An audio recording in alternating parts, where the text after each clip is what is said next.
Good evening. I'd like to begin this with an apology.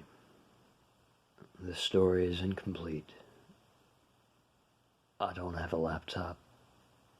Never have. Broke bitch problems. Nor do I have a proper microphone or editing software.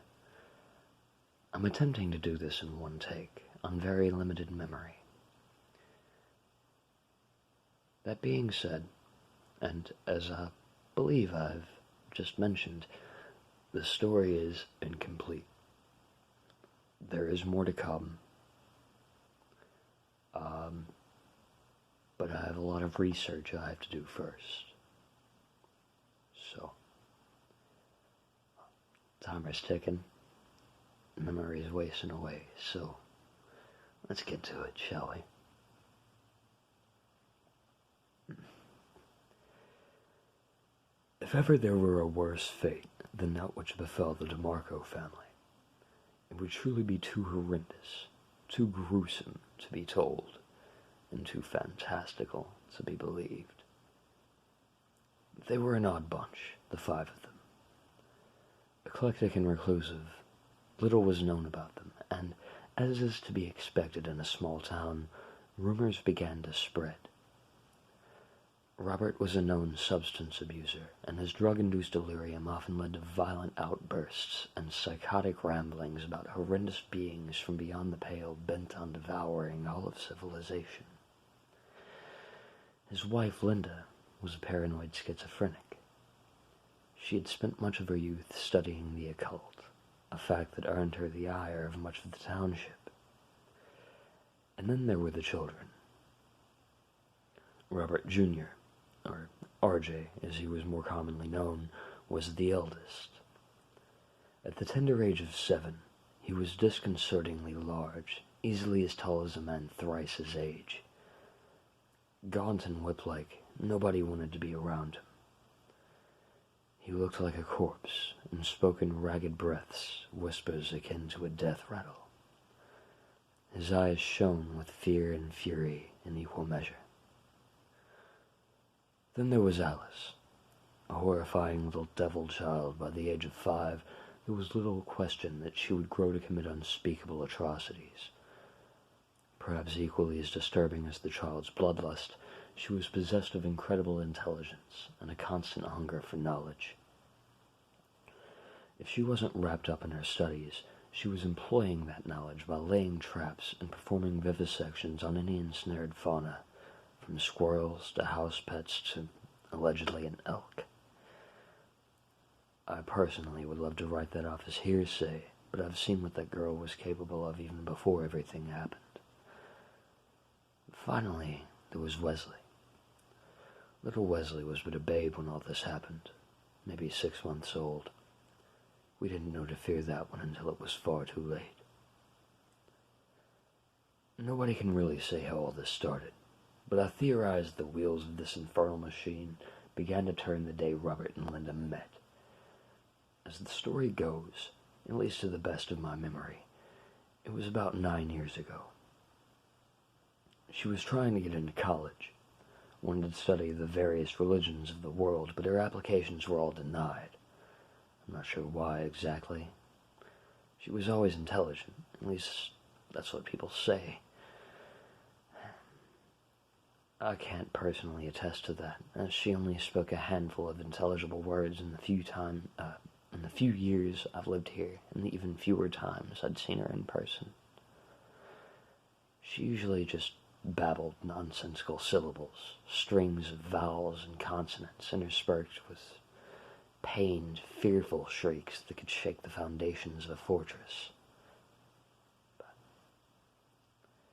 back to what I was saying, she had been rejected yet again, and in a fit of sorrow had gone to the local tavern. A few shots of whiskey later, a man approaches her, our dear Robert, and they hit it off immediately, and said that in those days she had not yet succumbed to her madness, and he, while not sober, was a fairly even-tempered man. Now at this time they were merely the black sheep of the town, not yet its pariahs, and they were both commonly harassed by the masses for not fitting in. Nothing outright malicious, or at least not violent, but it was always abundantly clear that they would never be truly accepted, never welcome. They had each other, and they were happy. Strange to imagine that. Within a year they were wed, and shortly thereafter with child. It miscarried in the second trimester. Linda was distraught, racked with grief and misplaced guilt, and Robert fell further into addiction. What happens next varies from telling to telling, but the most common theory is that they, or at least she, held several clandestine rituals, a theory supported by the disappearance of a number of local livestock, cattle, goats, lambs. And some months later, Linda was pregnant again. But something in her eyes was wrong. Her hair was turning white, her skin ashen gray. At the time, people thought she was just letting her demons get the best of her.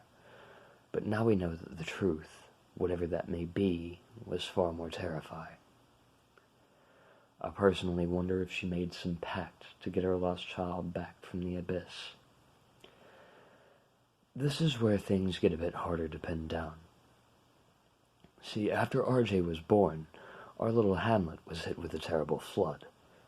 I can't say for sure that these two events are connected, but I strongly suspect that they are, as this was but the first in a long string of progressively more dire calamities, and each birth from the family signaled a drastic increase in both the frequency and severity of these troubling events.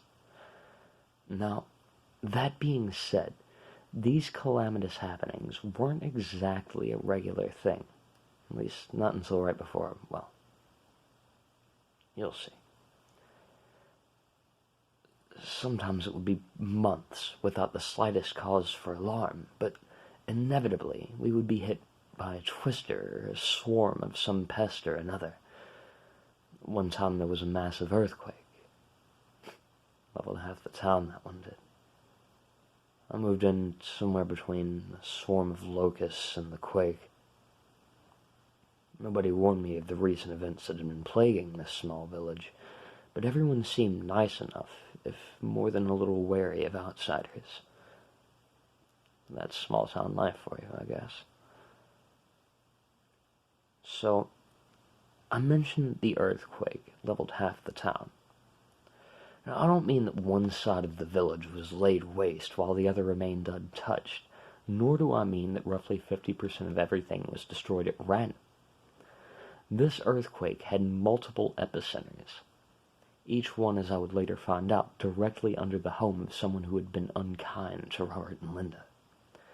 But even without that knowledge, I knew that this was a queer occurrence. See, the last recorded earthquake in the area was over a century ago, and it was fairly minor, so much so that it was barely even acknowledged by anyone. Reports say it was like a massive explosion somewhere very far away just set the ground rumbling, and just as suddenly as it had started, it ceased. It was not to be heard for minutes afterward, even the usually vocal wildlife stunned into silence. The DiMarco quake was nothing like that. At the risk of being redundant, it was completely unnatural. Shortly thereafter, RJ started kindergarten. It was around this time that I really started to notice how eerie this family was. Mother and child alike were deathly pale, with skeletal frames and hollow, sunken-in eyes. Alice was beginning to show similar traits as well. And at first people suspected neglect, but these children were abnormally healthy. Not so much as a cough had once been shown from them, and all available evidence showed them to have healthy appetites. But the thing that's always stuck with me was Robert's expression. He too was extremely pale, but he didn't look sickly like the others. He looked torn between absolute all-consuming terror and soul-crushing sorrow. And if the eyes are indeed the windows of the soul, then what one saw when looking into his eyes was what happens when a man has borne too much hardship to overcome. What one saw was the corpse of the soul. RJ terrified student and teacher alike with his mere presence. Word around town was that he was in a nearly constant state of catatonia, and he would violently lash out at anyone who disturbed him while he was in one of his trances. Unlike his younger sibling, he was not a studious child, but he was also possessed of a terrifying intelligence. See, young RJ had a peculiar, innate knowledge of the occult.